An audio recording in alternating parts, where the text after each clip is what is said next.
کہ بھارت کے اندر ایک بزرگ کی قبر پر شیخ عبد القادر جیلانی رحمۃ اللہ علیہ کی مورتی بنا کر اسے غسل دیا جا رہا ہے، بالکل ایسے ہی جیسے ہندو اپنے خداؤں کی مورتیوں کے ساتھ کرتے ہیں، انہیں پانی اور دودھ سے غسل دیتے ہیں، ان پر نذرانے، چڑھاوے اور چندے لٹاتے ہیں۔ آمنت باللہ وملائکتہ وکتبہ ورسولہ والیوم الآخر۔ یہ جو مشرکین مکہ کا دور زندہ ہو گیا اور بتوں سے دعائیں مانگی جانے لگیں، اس کی وجہ یہ ہے کہ جب یہ فرقہ شرکیہ عقائد زندہ کرتا ہے تو اس فرقے کے علماء ان کے شرکیہ عقائد کی اس طرح سے حفاظت کرتے ہیں کہ یہ اعلان کرتے ہیں کہ جو مرضی کرو، اس امت میں شرک آ ہی نہیں سکتا، اور پھر نتیجہ آپ کے سامنے ہے۔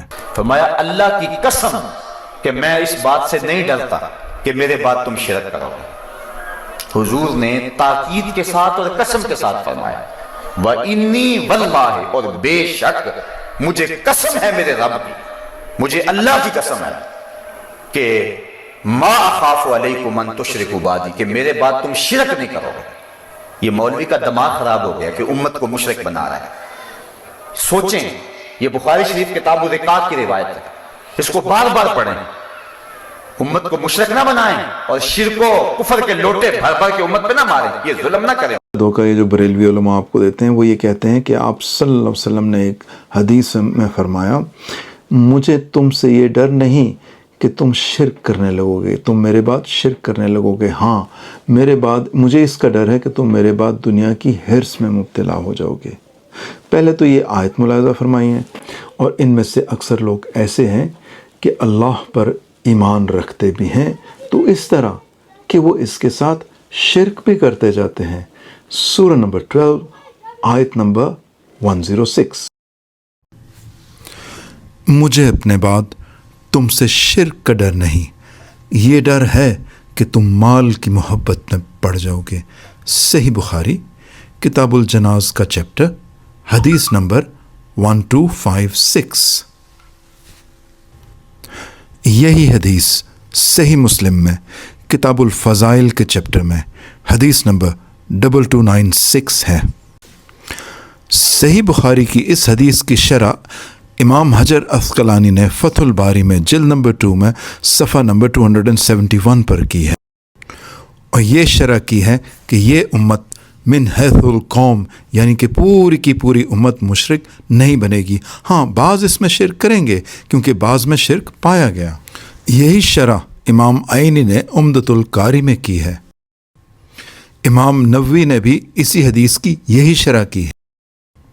مشکات المصابیح کی شرح میں جو کہ مرقات ہے، ملا علی قاری نے بھی یہی شرح کی ہے کہ اس حدیث کی شرح یہ ہے کہ یہ من حیث القوم، یعنی کہ پوری کی پوری امت جو ہے اس کے بارے میں کہا گیا ہے کہ من حیث القوم، مجھے یہ ڈر نہیں کہ تم پوری کی پوری امت شرک میں مبتلا ہو جاؤ گے، جس طرح عیسائی من حیث القوم، پوری کی پوری عیسائی جو ہے قوم وہ شرک میں مبتلا ہو گئی، اور انہوں نے اپنی بکس میں اور اپنے بائبل میں اور ہر جگہ چرچز کی ٹیچنگز میں سب جگہ یہی ٹیچ کرنا شروع کر دیا، سکھانا شروع کر دیا کہ حضرت عیسیٰ اللہ سبحانہ وتعالیٰ کے بیٹے ہیں۔ تو یہ شرک ان میں من حیث القوم آ گیا۔ تو اس طرح کا شرک جو ہے وہ من حیث القوم کے پوری کی پوری دنیا، سارے کے سارے مسلمان ملک ہی ایک شرک میں مبتلا ہو جائیں گے، ایسا نہیں ہوگا۔ اب آپ اس زمانے میں شرک ہوتا ہوا خود دیکھ لیجئے۔ کتاب سنی بھی دیکھو تو نوکر حاضر ہے، شیعہ کتابیں تو تمہاری بھری پڑی ہے۔ علی منبر کوفہ پر بیٹھ کر کہہ رہے تھے دنیا والوں، سورج بنانے والا میں علی ہوں، آسمان بنانے والا میں علی ہوں، زمین بچھانے والا میں علی ہوں، چاند بنانے والا میں علی ہوں، جزا دینے والا میں علی ہوں، سر ہلانے والا زندہ باد۔ اس حدیث کو بہت ہی آسانی کے ساتھ سمجھنا ہے تو چلو ہم یہ کہہ لیتے ہیں کہ چلو اس کا اطلاق پوری کی پوری امت پہ ایک سیکنڈ کے لیے بالفرض مان لیتے ہیں۔ تو اس حدیث کا جو دوسرا حصہ ہے کہ مجھے اس بات کا ڈر ہے کہ تم دنیا کی حرص، دنیا کی محبت میں مبتلا ہو جاؤ گے۔ تو کیا صحابہ کرام دنیا کی محبت میں مبتلا ہوئے؟ کیا حضرت؟ اور اب جو بات بریلویوں کے دل پہ لگے گی، پہلی بات نہیں لگی صحابہ کرام، اب جو دل پہ لگے گی بریلویوں کے، کیا حضرت شیخ عبد القادر جیلانی دنیا کی حرص میں مبتلا ہوئے؟ کیا حضرت معین الدین چشتی دنیا کی حرص میں مبتلا ہوئے؟ لگی نا دل پہ، آواز آئی نا دل سے کہ نا نا نا نا نا نا نا نا، نہیں نہیں نہیں، یہ دنیا کی حرص میں مبتلا نہیں ہوئے۔ تو جس طرح اس بات کا اطلاق جو ہے پوری کی پوری امت پہ نہیں ہوتا کہ مجھے اس بات کا ڈر ہے کہ تم دنیا کی حرص میں مبتلا ہو جاؤ گے، یہ حدیث کا دوسرا حصہ ہے۔ اسی طرح حدیث کے پہلے حصے پہ کہ مجھے اس بات کا خوف نہیں کہ تم شرک میں مبتلا ہو جاؤ گے، یہ پوری کی پوری امت پہ نہیں ہوتا۔ آسان لفظوں میں پوری امت تو نہیں مگر اس کی اکثریت مال کی محبت میں پڑ جائے گی، اور پوری امت تو نہیں مگر اس کی اکثریت شرک سے بچ جائے گی۔ جس طرح حضرت شیخ عبد القادر جیلانی کے بت سے مانگنے والے جب اس کے سامنے کھڑے ہو کے بت سے دعائیں مانگتے ہیں تو یہ نہیں کہ اس پتھر کے بت سے وہ دعائیں مانگ رہے ہوتے ہیں، بلکہ اس بت کے پیچھے جو شخصیت ہے حضرت شیخ عبد القادر جیلانی، یہ ان سے دعائیں مانگ رہے ہوتے ہیں جو کہ ایک بندے ہیں۔ بالکل اسی طرح مشرکین مکہ بھی جب دعائیں مانگا کرتے تھے لات، منات اور حبل سے، تو اس پتھر کے بتوں کے پیچھے جو شخصیات ہوتی تھی، مثلاً حبل کے پیچھے حضرت حابیل علیہ السلام تھے، حضرت آدم علیہ السلام کے بیٹے، تو وہ ان شخصیات سے مانگا کرتے تھے۔ اسی لیے اللہ سبحانہ وتعالیٰ نے قرآن مجید میں فرمایا، یقین جانو کہ اللہ کو چھوڑ کر جن جن کو تم پکارتے ہو وہ سب تمہاری طرح اللہ کے بندے ہیں۔ اس وجہ سے الیاس قادری پارٹی جو ہے، اتاری پارٹی، اس کا یہ کہنا کہ مشرکین مکہ جو ہیں وہ تو بتوں سے مانگا کرتے تھے، ہم تو حضرت شیخ عبد القادر جیلانی سے مانگتے ہیں، وہ تو اللہ کے بندے ہیں، یہ کہنا بالکل غلط ہے، کیونکہ مشرکین مکہ بھی بتوں کے پیچھے شخصیات ہی سے مانگا کرتے تھے۔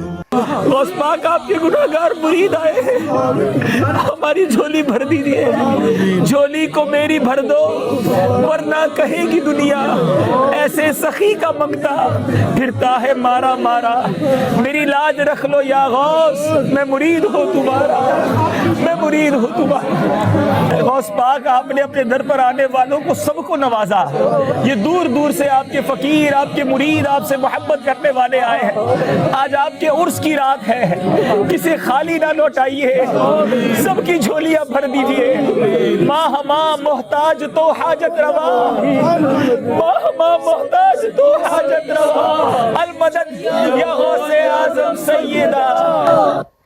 حضرت نعمان بن بشیر سے روایت ہے کہ آپ صلی اللہ علیہ وسلم نے فرمایا، الدعا هو العبادہ، دعا عین عبادت ہے۔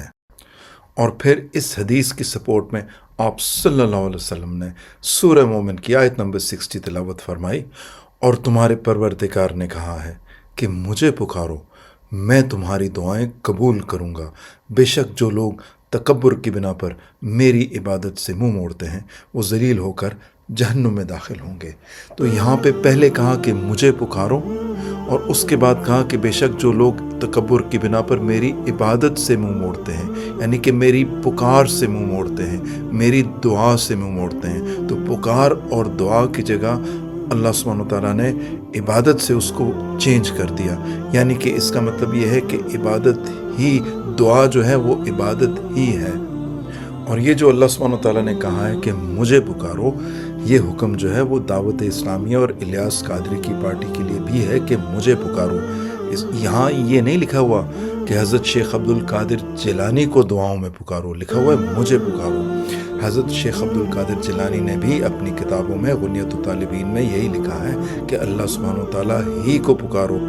حضرت شیخ عبد القادر جیلانی سے دعائیں مانگنے کا مطلب ہے حضرت شیخ عبد القادر جیلانی کی عبادت کرنا، اور عبادت اللہ سبحانہ وتعالیٰ کے علاوہ کسی اور کی کرنا شرک ہے، اور شرک کی سزا ہمیشہ ہمیشہ کی جہنم میں بھڑکتی ہوئی